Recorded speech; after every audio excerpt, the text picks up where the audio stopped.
G'day ladies and gentlemen, thank you very much for joining me on my journey into the ecological dynamics and constraints-led approach for grappling. Really wanted to go through a couple of cool things today. It's been, again, this week has been fucking awesome, to be honest. The practice designs have been spot on. The developments of the students have been spot on. Like, everyone's getting these revelations. It's been great, honestly. It's been fucking awesome. So yeah, I suppose sort of preparation for this. I'd actually prepped from throughout the week because there was certain games that I'd modified rather than use the ones that I'd planned, and so therefore I was able to use that one later, and yeah, it just worked really well. So there's things, obviously, a couple of things that could be done better, I suppose, from yesterday's day class. Just reiterating parameters, I suppose, like if someone hasn't been training with me, then they might not understand that no, we're looking to stay in this. It's not situational sparring where you're trying to fix the entire problem. You are looking at a core issue within a problem and addressing that. And we've got a little event on at the gym tonight, which is Last Man Standing. So I'm looking forward to this. It's just a bit of fun, basically a bit like Highland. Everyone has a partner. If you then get tapped out, you're on the sideline. If you do the tapping out, you can go and attack someone and choke them out if they're on mount or whatever the case may be. It's it's just going to be a bit of fun, and one of the reasons why I brought it up was I'm looking forward to it, because what this method does or has done for me is just give me this experimentation goal. Like, it's not about I need to do this. It's about I need to experiment and just keep on experimenting. And if I get it wrong, okay. And I was having this really cool discussion with Ridwan after class, and he was saying, and it's really cool to hear. So you'll if you've been following this channel, you'll get what I mean. He says, I'm not thinking about stuff anymore when I'm doing it. And I was like, yeah, that's fucking cool. Like, that's exactly what I wanted. But he's, a couple of the things that we were talking about was, we're getting comfortable with not winning, because, when you're doing a game that there's like this really hyper-focused, targeted thing, if you don't get it, that's okay, that's okay, which then extrapolates out to, if you got, if you're in any position and something doesn't work, that's okay, because something else is going to work, something will work. Anyway, the discussion was really cool this morning, listening to what he, some of the sort of revelations that he's coming to, and listening to him talk about what I've spoken about in the past, which is getting into the zone and responding rather than sitting there and going, oh, what is this? It's like your body is just reacting. So the perception action coupling is just, it's one and the same. So anyway, I thought that was pretty cool.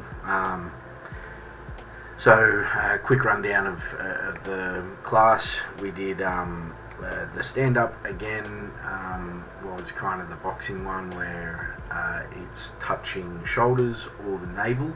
But one thing that I saw Aaron do to me yesterday was he ducked real low to get the navel, but then kind of had to come up to it, and at that point he was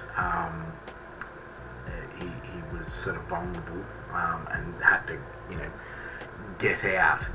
But what I did is I put an extra thing on, and part of it was because, as I mentioned yesterday, I had this really long stance, right? So I had this really long stance, and I wouldn't say I was flat-footed, but I was nowhere near as mobile as I had been. And so I added in like the ankle tap. So if we had shoulder, navel, or ankle to aim for, and what was happening, it was actually pretty cool. Like Will mentioned that he was kind of baiting people, maybe me, to kind of put their weight on their front foot, and I actually felt this. I saw it, and I was putting my weight on my front foot, and then he would go down and tap it, and that was really interesting. And another thing that I noticed today, so he was running southpaw, and it was really difficult because all the other guys that we've been doing this with are all orthodox, and there I am, doing southpaw with the southpaw, and so I had to recalibrate, my understanding of the game. It was really cool. Anyway, so the second part. This is actually the second part. So let's watch this. Fairly simple game. Just trying to get top half of our shoulders, or top half of our back, onto the mat with the back of our head from full back control, where they've gone to the underhook side. So it really didn't matter which side they went to, but in this particular case we went to the underhook side because it meant that there was a bit of extra degree of difficulty getting the head and the back down. Yeah, it was really cool. We got quite there was good discussion afterwards as well. I think that was something that came out of this week, was really good discussions. So yeah. Now this is the final game, and I'll show you it, and then let you know something that occurred with it. In this game, we are starting from guard, and we are looking to break the ankle lock, and then get a shin frame in, and that is the goal for both parties. So I explained this really bad. I was trying to use that kind of mixed language of mixed academia and grappling language. I should have just said break the guard. Break the guard to a grappler just means break this part, or open that link. So I should have just said break the guard. I had given these instructions obviously prior to this, so me saying all this nonsense was just for your benefit, but I tended to try and intellectualize it, I suppose, a little too much. And the goal for either party is to get a shin between them and the opponent's hips, essentially. Yeah, so the emergent behaviour I wanted from this, and part of the reason why I created this particular design of a practice was I wanted to learn what I needed to do. This is one thing I love about this is I wanted to learn what I needed to do for me in order to get into like a combat base or a knee slice or a knee cut, right? That's the main reason why I did it, right? Because I know other people are able to get their fucking knee up into combat base because they don't have a big ass gut like I do in the way, and I wanted to work on that. So that was kind of part of the reason for doing this, but also because I wanted to get the timing of this, the person on the bottom. I wanted them to really see that the timing of this break, if you do it correctly, you can actually dictate when you're on the bottom, and you can get that knee across, or alternatively the opposite knee across, which is the goal, which is to get the shin across. But yeah. So as soon as the guard is broken, a shin in between the opponent and yourself. Far out. Like, I really made that way too much. As I said, I'd already given these instructions, but and probably a bit better, but I would hazard a guess that I could probably improve my directions. I think part of it was I wanted them to keep their hips on the floor,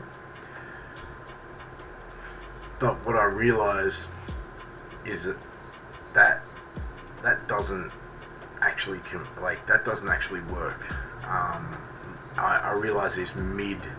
I mean, it works. Don't get me wrong, but it wouldn't work for the emergent behaviour that I was looking to achieve because for a variety of reasons. One, I was demonstrating on Aaron, and Aaron's kind of immediate reaction is to keep the hips well off the ground and keep weight around my waist. And it could be from the bottom or from the top.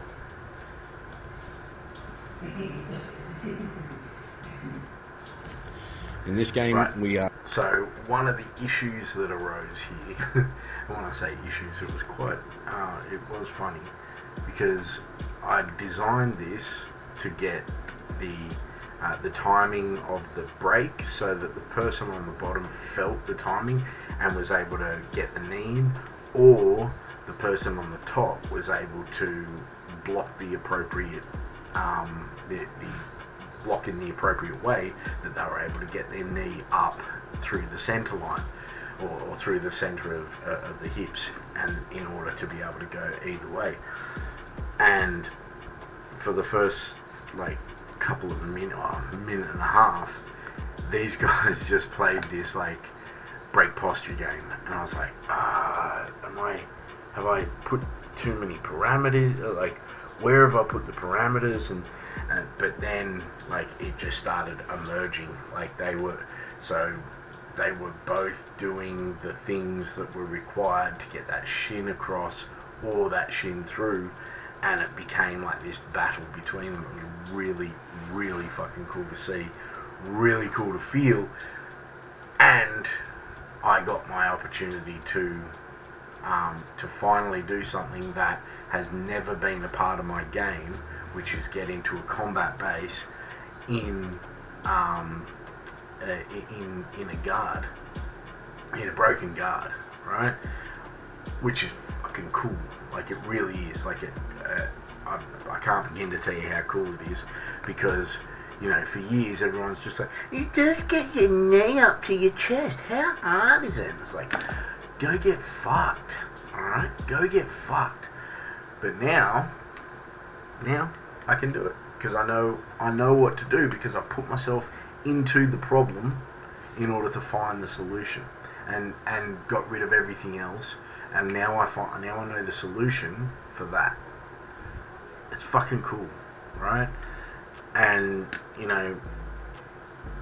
yeah, it's just everyone there was yep, really cool the whole week. got heaps out of it, you know, and it's awesome. Yeah. I'm a bit tired, to be honest, this week. I've had, 1, 2, 3, 4, 5 sessions already, and that's in 4 days. So, yeah, I'm a little tired, and again, you know, I'm like maybe a bit delirious tired, because I'm looking forward to this thing tonight, and then I'm looking forward to coming home and going to sleep, and then it's my son's birthday tomorrow. Anyway, thanks very much for joining me on this, my journey into the constraints-led approach and ecological dynamics. I'm your host, Sam Battlefields. Cheers.